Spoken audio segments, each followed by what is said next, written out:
여러분, 한 예술가의 삶이 어떻게 이렇게 극적으로 변할 수 있을까요? 궁정에서 모두의 사랑을 받던 화가가 어느 날 인간 내면의 가장 깊은 어둠을 그려내는 예언자가 되기까지. 오늘 스페인의 위대한 화가 프란시스코 고야의 정말 드라마 같은 예술 세계 속으로 함께 들어가 보겠습니다. 자, 우선 이 그림부터 한번 보시죠. 어떠세요? 정말 충격적이고 강렬하지 않나요? 얼굴도 없는 군인들이 기계처럼 사람들을 쏘아 죽이는 이 장면.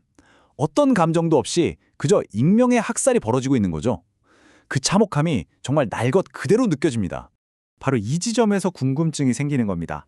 아니 도대체 어떻게 왕과 귀족들의 화려한 모습을 그리던 사람이 인류의 가장 어두운 비극을 포착하는 이런 그림을 그리게 된 걸까요? 오늘 우리가 풀어볼 미스터리가 바로 이겁니다. 그런데 말이죠. 놀랍게도 벌과 몇십 년 전만 해도 고야는 바로 이런 그림을 그렸어요. 햇살은 밝고 사람들은 우아하고 로코코 양식의 화려함이 가득하죠. 방금 본 그 잔혹한 그림과는 정말 완전히 다른 세상이에요. 이 엄청난 차이, 이 간극에 바로 고야 이야기의 핵심이 숨어 있습니다. 자, 그럼 고야 이야기의 첫 부분부터 시작해볼까요?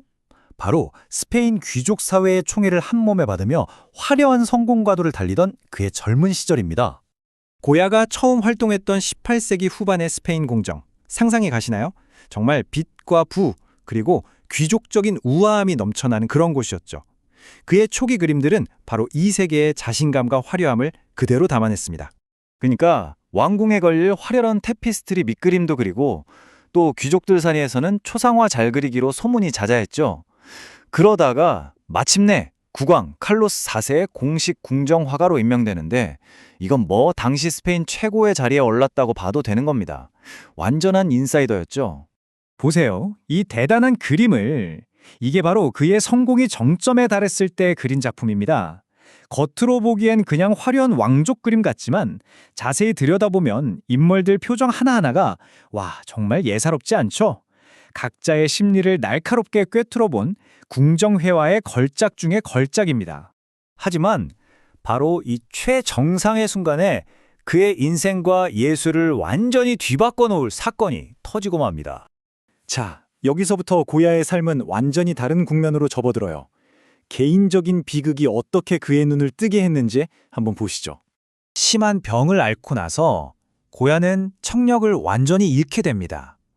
상상해보세요. 세상의 모든 소리가 사라진 깊은 고독감 속에서 역설적이게도 그의 눈은 더 날카로워졌어요. 들리지 않으니까 오히려 더 깊이 보게 된 거죠. 인간과 사회의 본질을요. 그리고 이때 그는 이런 유명한 말을 남깁니다. 이성의 잠은 괴물을 낳는다. 정말 의미심장한 말이죠.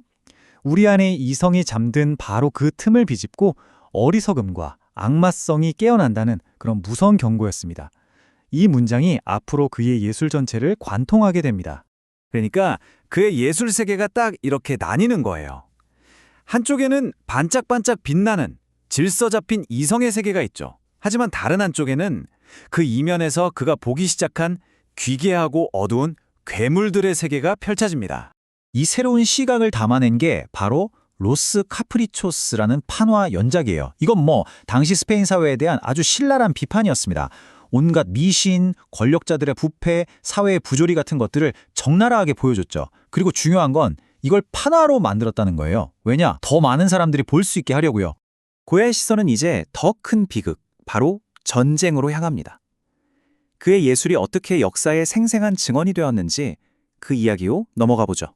여러분, 고야의 가장 유명한 전쟁 그림들, 그 배경에는 바로 반도 전쟁이 있습니다. 1808년 5월 2일에 마드리드 시민들이 나폴레옹 군대에 맞서서 들고 일어났어요. 그런데 바로 다음 날 프랑스군이 정말 끔찍한 보복을 합니다. 시민들을 무차별적으로 학살한 거죠. 그리고 고야는 이 모든 걸 자기 눈으로 직접 봤습니다. 자, 그래서 이 그림을 다시 한번 보겠습니다. 이 그림이 왜 그렇게 대단하냐면요. 이전의 전쟁 그림들과는 완전히 다르기 때문이에요. 전쟁 영웅을 그린 게 아니잖아요. 이름도 없는 그냥 평범한 희생자들을 주인공으로 세운 겁니다. 적의 어둠 속에서 빛을 받으며 두 팔을 벌린 남자 좀 보세요. 저 절규와 공포, 전쟁이 얼마나 비인간적인지를 이보다 더 강렬하게 보여줄 수 있을까요? 이게 다가 아니었어요. 전쟁의 재앙이라는 판화 연작도 남겼는데 이건 정말 전쟁이 만들어낼 수 있는 모든 잔혹한 장면들을 그냥 있는 그대로 가감없이 기록한 겁니다. 아마 전쟁의 참상에 대한 가장 솔직하고 방대한 시각적 증언이 아닐까 싶어요. 이제 고야의 이야기, 그 마지막 장으로 넘어가 보겠습니다. 가장 어둡고 또 가장 깊은 내면으로 들어가는 시간입니다. 말년에 고야는 세상과 단절하고 귀머거리의 집이라고 불리는 자기 집으로 들어가 버려요. 그리고 거기서 그 집 벽에다가 그림을 그리기 시작합니다. 누구한테 보여주려고 그린 게 아니었어요. 오직 자기 자신만을 위한 그림이었죠. 이게 바로 그 유명한 검은 그림 연작입니다.